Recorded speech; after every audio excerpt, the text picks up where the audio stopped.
Bem, a preocupação é um grande problema, não é? Na verdade, algumas pessoas acham que é obrigação delas se preocuparem. Algumas acham que se não se preocuparem com seus filhos, não estão sendo bons pais. Mas a preocupação nunca traz nada de bom a ninguém. Não há vantagem em se preocupar. A preocupação é inútil. Gosto de usar o exemplo de se assentar numa cadeira de balanço. Você senta nela e balança o dia todo, isso te mantém ocupado, mas você não chega a lugar nenhum.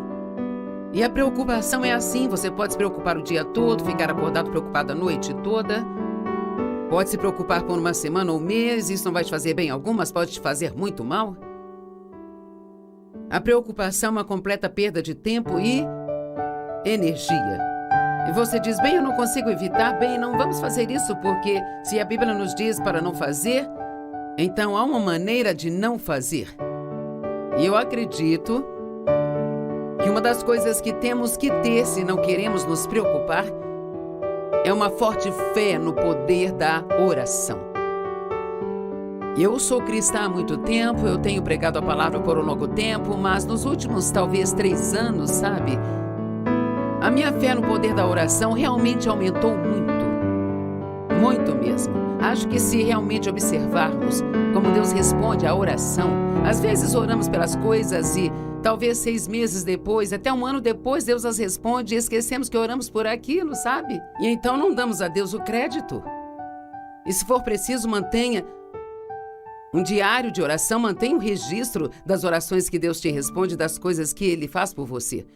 Stanley Jones disse, a preocupação é o juro que pagamos sobre os problemas de amanhã. A definição de preocupação significa atormentar-se com pensamentos perturbadores. Uau! Quem quer ser atormentado? O diabo está se esforçando bastante para te atormentar, você não precisa ajudá-lo nisso. A se sentir desconfortável, ficar ansioso ou perturbado. A se atormentar com aborrecimentos, cuidados e ansiedades. Preocupação é um auto-tormento. A vontade de Deus para você é a paz. Oh, eu amo a paz. Eu acho que esse é um dos meus maiores objetivos na vida hoje, passar todos os dias em paz. E quando o problema aparecer, me manter em paz. Quando aparece algo com que eu poderia me preocupar, em vez disso eu escolho a paz. A paz é maravilhosa. Colossenses 3,15, na Bíblia Amplificada, diz que a paz que vem de Cristo governe e haja como árbitro em seu coração. Agora todos sabemos o que o árbitro faz. O árbitro diz se está dentro ou fora. Se foi gol ou não. Então há uma boa lição aqui, porque basicamente diz que se você não tem paz em relação a algo, se o que você está fazendo não te traz paz, então não faça isso. Se está tendo uma discussão com alguém e todo mundo está chateado e não há paz, então esta não é a coisa certa a fazer. Isto não resolve. Discussão não resolve o problema. Se você tomou uma decisão e talvez queira fazer aquilo e quer tanto fazer que mal aguenta esperar, mas lá no fundo você não tem paz sobre isso, você não entende por que você não tem paz sobre isso, então não faça, se você não sente paz. Não faça. Eu fui abusada pelo meu pai quando eu era criança, sexualmente, verbalmente e de todas as formas de abusos possíveis. E eu me casei com o primeiro homem que mostrou interesse por mim, porque eu achava que ninguém iria me querer. Eu tinha apenas 18 anos e ele 19 anos e eu sabia lá no fundo que eu estava cometendo um erro, mas estava desesperada. Tinha medo que ninguém fosse me querer. Pessoas desesperadas fazem coisas desesperadoras. Não faça algo sobre o qual você não tem paz. E com certeza foram 5 anos de pesadelo. Ele andando por aí com outras mulheres, sem trabalhar, e roubando as coisas dos outros, roubando as minhas coisas também. Finalmente ele acabou na prisão e eu me divorciei, e graças a Deus que me enviou o Dave, com quem eu estou casada há 54 anos. E que mudança foi essa? Quando você está com a pessoa certa, pode ser maravilhoso. Quando está com a pessoa errada, é um pesadelo. Então não fique desesperado e agarre qualquer um só para ter alguém. Espere até que Deus te traga a pessoa certa. E ouça isso. E então, seja pacífico e seja grato. Uau! Eu estava ouvindo uma pregação e ela dizia que a gratidão é a emoção de vida mais breve. E pensei, isso é interessante. Sabe, nós deveríamos ser muito mais gratos do que somos. A Bíblia está completamente cheia de instruções para sermos gratos. E aqui está dizendo que a paz de Deus governe seus corações como árbitro e sejam gratos. Louvando a Deus sempre. Sabe, é incrível como a gratidão pode mudar sua vida. Talvez você esteja pensando em tudo que você não tem, mas que tal se você separar um tempo e começar a agradecer pelo que tem? Em breve você vai ficar animado e vai perceber o quão abençoado você é. E cara, Jesus nos deixou um maravilhoso presente, Ele nos deixou a paz. João 14, verso 27. A minha paz eu lhes deixo, a minha própria paz eu dou e delego a vocês. Não a dou como o mundo a dá, não deixo os seus corações serem incomodados. Nem tenham medo. Veja, Ele está nos dando uma responsabilidade. Agora ouçam isso. Parem de se permitir ficar agitados e perturbados. E sabe da melhor? A melhor hora para parar de se preocupar é quando você começa a se preocupar.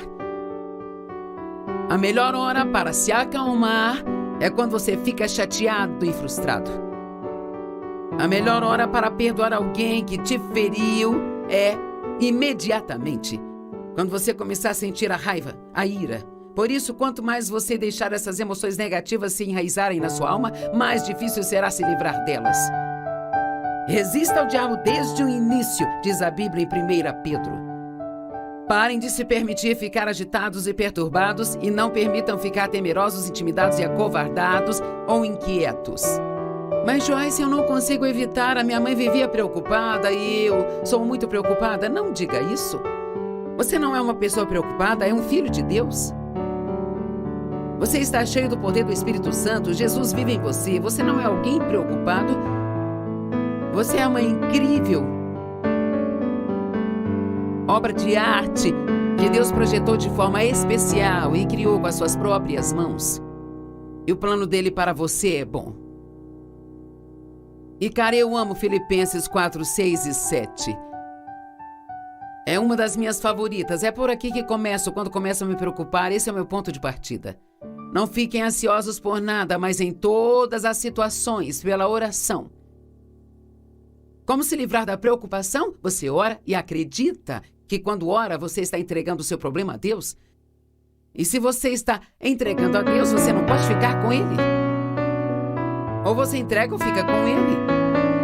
Então, quando você ora e está entregando aquilo a Deus e está dizendo, Deus, eu estou confiando em você para fazer algo sobre isso. Com a ação de graças, aqui está de novo. A gratidão está por toda a Bíblia. Com a ação de graças, sendo gratos, o que você tem para ser grato hoje? Sabe, em muitas manhãs eu só agradeço a Deus por poder andar, falar, ver e ouvir. Ou agradeço a Deus por ter água corrente, quente e fria na minha casa, que é limpa. Eu gosto da minha xícara de café de manhã. Eu agradeço a Deus pelo meu café. Há tantas coisas pelas quais você pode agradecer a Deus. Não importa o quão ruim seja a situação, ela poderia ser muito pior do que é. Eu sei que você pode pensar que ninguém está tão ruim quanto você, mas há pessoas no mundo que estão bem pior do que você. Não fiquem ansiosos por nada, mas em todas as coisas, pela oração e súplica e ações de graças, apresentem os seus pedidos a Deus. E a paz de Deus, que excede o entendimento, guardará os seus corações e mentes em Cristo Jesus. Sabe, a maneira como as pessoas se cumprimentam na Bíblia, sabe? Muitas vezes era graça e paz sejam multiplicadas sobre você. Eu acho que seria bom se nós tivéssemos isso hoje, em vez de dizer, ei, oi, como você está? E todo mundo responde, está tudo bem mesmo que não esteja. Graça e paz vos sejam multiplicadas através do nosso Senhor Jesus Cristo. Você tem que entender a graça para ter paz, porque a graça é Deus fazendo por você aquilo que você não pode fazer por si mesmo. A graça é o poder de Deus, é um favor imerecido. São as riquezas de Deus às custas de Cristo. A graça é chocante, você não consegue entendê-la. Onde abundou o pecado, superabundou a graça. Nós não podemos ter paz a menos que entendamos o caráter de Deus. Vamos falar um pouco do caráter de Deus. Vamos fazer disso aqui um pequeno checklist. Se você sabe dessas coisas, se está convencido delas, em primeiro lugar, Deus é bom. O tempo todo. Não só algumas vezes. E mesmo quando eu estou na maior bagunça que eu poderia estar, isto não muda Deus, Deus ainda é bom. Deus é fiel, Ele faz o que diz que vai fazer. Ele não pode mentir. Ele sempre mantém a sua palavra. Deus, Ele é justo e eu amo isso. Eu amo a justiça de Deus. Isso significa que Ele transforma as coisas erradas em certas. Pode demorar um pouco mais do que você gostaria. Não porque Ele não poderia ter feito antes, mas Deus tem as suas razões para o seu tempo. Posso te dizer que aconteceram tantas coisas injustas comigo nos primeiros anos da minha vida, mas, Deus me pagou de volta. Ele me devolveu tudo e trouxe justiça na minha vida. Uau! Deus sabe ver a sua situação. Você pode achar que Deus tenha se esquecido de você, mas eu posso garantir que Deus não se esqueceu de você. E com certeza deve haver várias pessoas orando por você que você nem sabe. Deus é amor e adivinha? Ele ama você. Deus está em toda parte o tempo todo e Ele não está surpreso com a sua situação. Ele sabe de tudo antes de acontecer e Ele já tem a sua saída planejada. Nós só recebemos a graça pela fé. E preocupação não é fé. É nosso esforço tentando fazer o que só Deus pode fazer. Vou repetir. Preocupação é o nosso trabalho tentando fazer o que só Deus pode. Você não pode descobrir a resposta para o seu problema. Sabe, não há nada de errado em ponderar uma situação diante de Deus. Falar com Deus sobre isso. Deus, há alguma coisa aqui que eu possa fazer? Há algo que você quer que eu faça? Há algo que eu possa fazer para mudar a situação? Eu não sei, talvez haja uma confusão entre você e outra pessoa e você pode falar com Deus sobre isso e Ele pode te dizer para ir e dizer à pessoa que se arrepende e você pode achar que não está errado. Então você não quer fazer isso, mas Deus diz não. Seja a melhor pessoa, diga a ela que você se arrepende. E você pode resolver o problema se dispondo a se humilhar um pouco e fazer o que Deus quer que você faça. Não há nada de errado em ponderar algo diante de Deus e perguntar a Ele se é algo que Ele quer que você faça, mas se não receber nenhuma resposta, entregue o problema a Deus, dos seus cuidados a Ele. E, agora você vai ficar chocado com o que eu vou dizer. E vá em frente e aproveite o seu dia. Joyce, eu não posso fazer isso, eu tenho um problema. Bem, não, você não tem um problema se você entregou o problema para Deus. Agora Ele é que tem o problema. E sim, eu entendo que você ainda precisa lidar com a situação e circunstâncias e...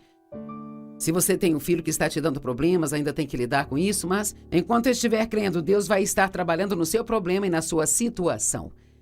A preocupação é fruto do orgulho. A preocupação sou eu dizendo, se eu ficar martelando isso na minha cabeça por muito tempo, eu posso descobrir uma resposta. Se eu me preocupar bastante, eu posso resolver o meu problema. Eu vou repetir o que eu disse antes. Você pode entregar o seu problema a Deus e pode seguir em frente e desfrutar sua vida, porque a alegria do Senhor é a sua força. E quando o diabo te traz problemas, o que ele está é tentando roubar a sua alegria, porque a sua alegria é o que te faz forte. 1 Pedro 5, 6 e 7. Portanto, humilhai-vos.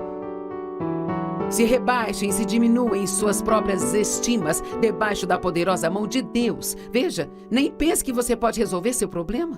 Eu cheguei à conclusão que não sou inteligente o bastante para dirigir minha vida. Sim, eu disse que eu não sou inteligente para dirigir a minha própria vida. Oh, meu Deus, não sei quantas vezes, todos os dias eu peço a ajuda de Deus. Eu já começo antes que os meus pés toquem o chão. Deus, ajuda-me. Às vezes nem sei onde preciso de ajuda, mas eu sei que eu preciso. E eu sei que se Deus não me ajudar, eu vou dizer coisas erradas e entrar em apuros. Se Deus não me ajudar, eu vou ceder à tentação do pecado. Eu preciso da ajuda de Deus e você também. Lançando todos os seus cuidados, todas as preocupações, todas as aflições de uma vez por todas sobre Ele. Pois Ele se preocupa com você carinhosamente e cuidadosamente. Como você se humilha, lançando seus cuidados a Deus. Cumpra a sua responsabilidade, mas lance seus cuidados. O que a maioria das pessoas fazem é ficar com os cuidados e não ter responsabilidade. Efésios 6 fala sobre... Quando estivermos tendo todos os tipos de problemas e tentações, ele diz, e tendo feito tudo o que a crise demanda, permaneçam firmes no seu lugar. Se há algo que você pode fazer, faça. Mas se não há nada que você possa fazer... E sabe, o diabo envia um demôniozinho para sentar no seu ombro e o que vai fazer, o que vai fazer, o que vai fazer, o que vai fazer. Se você não sabe o que fazer, apenas diga, eu não sei o que vou fazer, mas Deus sabe. Eu vou continuar ofertando, eu vou ser uma bênção para alguém. Você quer realmente deixar o diabo louco? Quando vier um grande problema, seja uma bênção para outra pessoa. Sim, eu vou repetir. Quando você estiver tendo um grande problema, seja uma bênção para outra pessoa. Encontre algo que possa doar. Encontre uma maneira de ser uma bênção para outras pessoas. Sabe por que Romanos 12:21 diz que nós vencemos o mal com o bem? Gosto desta escritura. Se o mal entrou na sua vida, então você vai ser bom para outras pessoas. Salmo 37:3. Confie no Senhor e faça o bem.